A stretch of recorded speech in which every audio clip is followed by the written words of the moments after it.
So last night I got to watch The Last Jedi, and looking at some of the reviews that have come out for this film, they all seem to be very glowing, and this doesn't really sit well with what I saw last night, and I just don't think The Last Jedi is a good movie, and there are major flaws in it. This isn't going to be a review, this is just more me going to be talking about why I think the movie is far from being considered a good movie. So I think the first major flaw in the movie comes in the characters, and the worst character by far in this movie is Finn.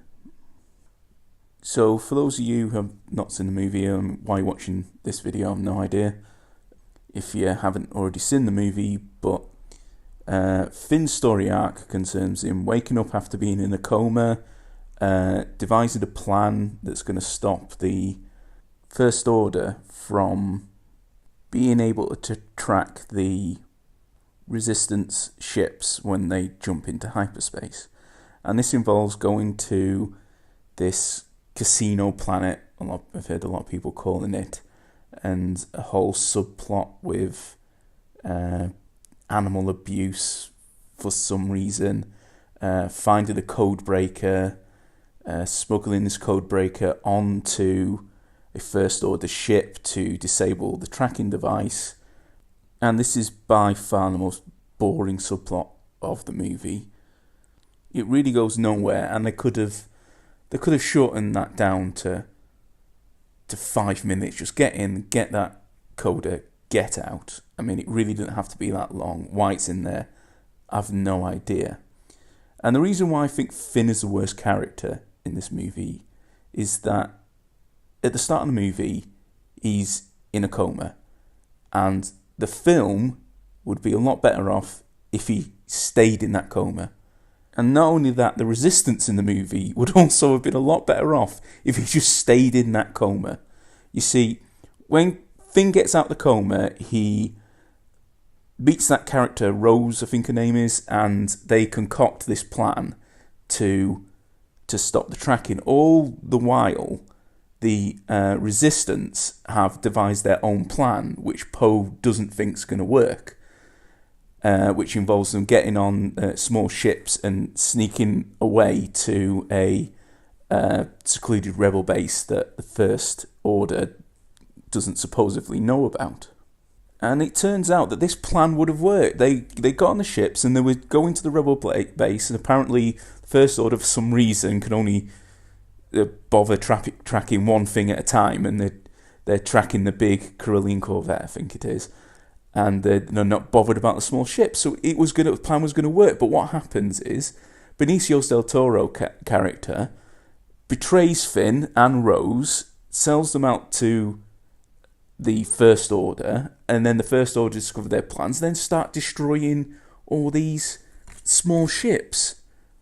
Now, a few of these ships managed to get away, landed on the planet, but Finn is responsible for hundreds, if not thousands, of Resistance members' deaths. So if Finn just stayed in that coma, the Resistance would have made it onto that planet. The First Order would have destroyed that frigate. They would have assumed that they've destroyed the Resistance, and they would have just left. They've also continued to make Finn this kind of comic character where he's coming out of his coma and he's wearing that big suit that's leaking everywhere. I mean, I really don't think they gave this character anything interesting to do other than make things worse for the Resistance. So now that's my biggest problem with, I think, the movie, or certainly the current characters. Now, my other big problem I have, not as big as Finn, mind you, but the way they characterise Luke in this movie seems so inconsistent from the Luke we saw in Return of the Jedi, and they don't seem to address this huge character change. So, as I'm sure everyone remembers, in Return of the Jedi, Luke refuses to kill Darth Vader. He senses the good in him, and he's convinced that he can turn him away from the dark side and bring him back over to the light, despite this being one of the most evil characters in all of cinema history. Luke Skywalker still managed to sense the good in him and was still convinced that he could turn him round, which he manages to do, not through violence, but through passive resistance. The Emperor demands that he kill Darth Vader, and he refuses. He says, "No, I'm a Jedi like my father before me." Darth Vader, seeing the sacrifice that Luke made, kills the Emperor and comes back over to the light. Now, this is why I like Luke Skywalker. This is why I think he's one of the most interesting characters in cinema history. However, in this movie, he gets some vision that, Kylo Ren may well turn to the dark side and become evil, so he decides to kill him in his sleep. I mean, this is very different from the Luke Skywalker I think everyone grew up to love through the original Star Wars movies. And to really portray the character, I mean, Mark Hamill said to the director, who also wrote the movie, that he couldn't disagree more with the decisions he's made for Luke Skywalker in the script, but he did it in any case. I really have to agree with him. I'm not quite sure if this is the specific thing he was talking about, but this does seem very inconsistent with the character we all know and love. Now, I do have problems with other characters, Rey and Snoke specifically, but I think I'm going to come back to them later. And finally, the character of Kylo Ren. Now, in the movie, Kylo Ren betrays Snoke, cuts him in half, and then becomes Supreme Leader. My problem with this is that Kylo Ren never seemed to be particularly interested about becoming the Supreme Leader of the galaxy. He never seemed particularly interested in going for the top job. It seemed to me more he was just Snoke's lackey. He just really wanted to impress Snoke. Snoke was almost like a father figure to him. I mean, maybe I'm reading too much into this, but there was no indication that he particularly wanted to rule the galaxy. Everything he's done in his movies so far has only been to please Snoke. So betraying him, yeah, I could understand that. There was a kind of look with that whole Force bond that he had with Rey, that he felt manipulated and that he was keeping things for him, and he humiliated him for the last time. Killing Snoke, I definitely understand. That makes perfect sense for that character to do. But then to become the leader of the First Order just seems like, why are you motivated to do this? There's no indication at all. If there was a scene that was like he was talking to Hux and he says, Snoke's got this wrong, Snoke's obsessed with Skywalker, we don't need to be concentrating on Skywalker, we need to be keeping these systems in line through other methods, Skywalker isn't a threat to us, he's just an old man, I can take care of him if he pops up, or something like that. But no, there was nothing of that. It's just like, now I'm the leader now. Okay. Bet you didn't see that coming. Well, no, because it didn't really make a great deal of sense. So those were problems with the characters in The Last Jedi. But my problems don't stop there, unfortunately. So, in terms of the plot and the things it did in this movie and the style of the movie, now I will admit that it's very stylish and pretty at many points, but there were some things that I thought were quite odd.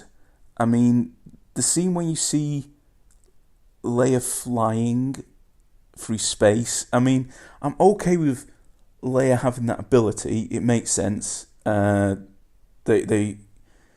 was no lead up to it. You never see her use the Force prior to this point. But now I'm fine with her being able to do that.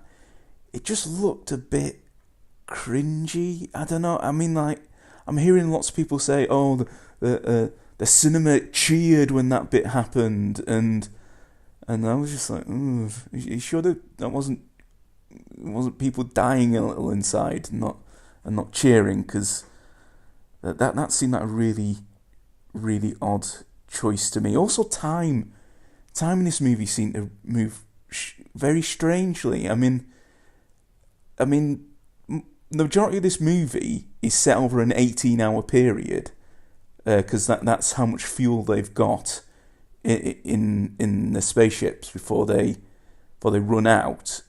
But when Rey was on the planet being not trained by Luke Skywalker, time seemed to move a lot slower.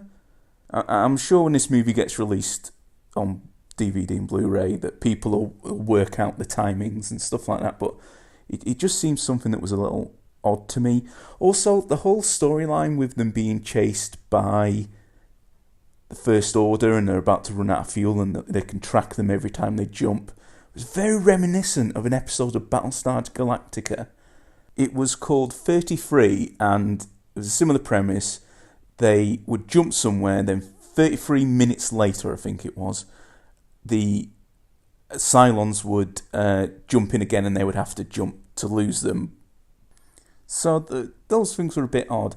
Now, some things I actively hated in this movie were the jokes, especially the one at the very beginning. Apparently in the Star Wars universe there are call centres and people get put on hold, and I don't know, that just took me out. That was the wrong way to start the movie, if you ask me. I thought those jokes were very cringy, and yeah, it really could have done without that. And one of the biggest things that I think this makes a problem for all upcoming Star Wars movies is that Jedis now seem to be overpowered completely. So Luke Skywalker manages to project himself across the galaxy in a kind of Force hologram, I've heard some people call it. But he also seemed to be able to physically interact with people because he gave Leia those dice things that were Han Solo's, which they had a physical weight and heft to them. So it wasn't a hollow projection. It would seem that he could, if he wanted to, touch things. But that now in future Star Wars movies, there's going to be so many situations where some Jedi, maybe it's Rey, maybe it's not Rey, depending on what they do in the future, will have to be, I need to rush to get to this planet to stop this from happening. Oh, well, just do the Force hologram thing. And just Force hologram yourself there. It's just, alright, yeah, that'll work, I suppose. And are people now also going to be looking back at previous Star Wars movies? Are people now going to be saying, well, maybe Qui-Gon Jinn didn't die, and that was a Force hologram that he was projecting. The lightsaber was real, but his body wasn't. And why don't Jedis just do that all the time? Why do they ever bother leaving a temple? I found that a very odd choice of things to do, and unless there's some explanation like because that planet is particularly sacred and that's a Jedi temple, that's the only place in the galaxy you're capable of doing that from. Alright, fair enough, but none of those caveats were made, so I don't know, I just think it's getting a bit ridiculous, the number of Force powers they get. When does it stop? They can stop lasers now, they can Force project themselves across the galaxy. Just seems to be no end to these Jedi powers, and I just feel the need to rein a few of these powers in a bit. And finally, I think this movie does highlight a number of flaws with The Force Awakens, and almost seems like this movie was made without taking a great deal of some of the plot lines from Force Awakens into account. So, as I said, I had problems with the character of Rey in not just this movie but also The Force Awakens. Now, I hate to be this guy and I don't want to start any arguments here, but there were accusations that Rey was a Mary Sue. Now, I don't know if Rey's a Mary Sue, because every time I look up what a Mary Sue is, I seem to get 10 different definitions of what a Mary Sue is. So, I'm not saying that Rey's a Mary Sue, because I can't tell if she's a Mary Sue. Quite frankly, I really don't care if Rey is a Mary Sue. However, there is something that needs to be addressed with the character of Rey, is how the hell does she have these powers? How can she... All these things just come so easy to her, which doesn't necessarily mean she's a Mary Sue. I'm not saying she's a Mary Sue. But when The Force Awakens was released, a number of people pointed out this, how is she so powerful? And many people said, oh, well, this is going to be explained in the next movies. Because this is a trilogy and this is all going to be explained, so anyone making this complaint, it's a stupid complaint, is going to be explained. And, I'm not dense. I could see that they were alluding to things in The Force Awakens. There was that whole Force vision that seemed that she was at some Jedi Academy temple. Maybe she was being trained by Luke Skywalker, and it was Luke Skywalker that abandoned her on a planet. Lots of people thought that. There were lots of hints that this may be the case. I don't think it was unreasonable to anyone to think this. There was the Max von Sydow character who had the map to where Luke Skywalker was. A lot of people were saying, oh, he was there to look after Rey and keep an eye on her while Luke Skywalker's off in this planet.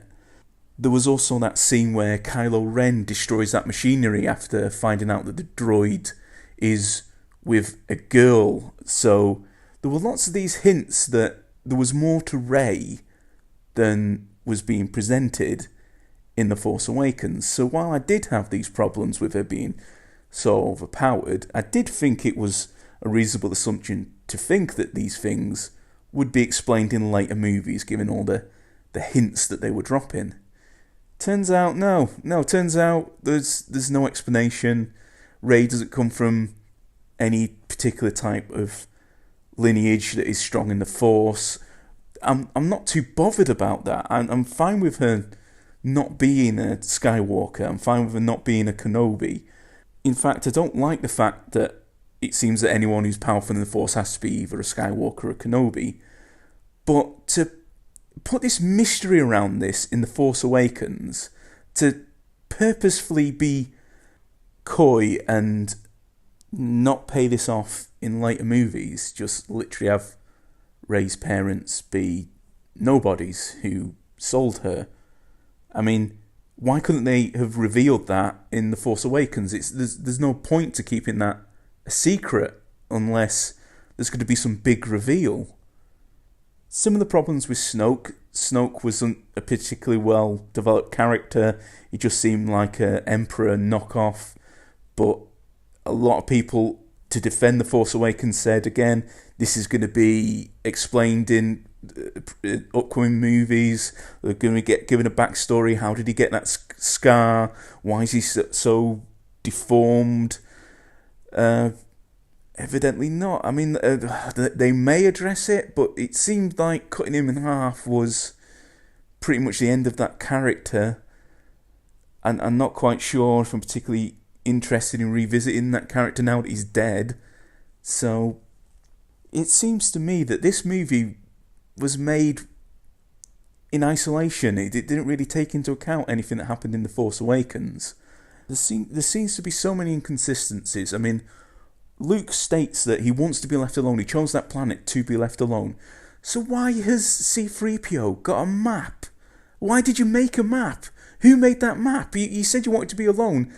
Why is there a map then? I don't know. It just seems strange to me. And I think looking back at The Force Awakens, well, a lot of people have problems with it. I didn't like The Force Awakens, I have to say.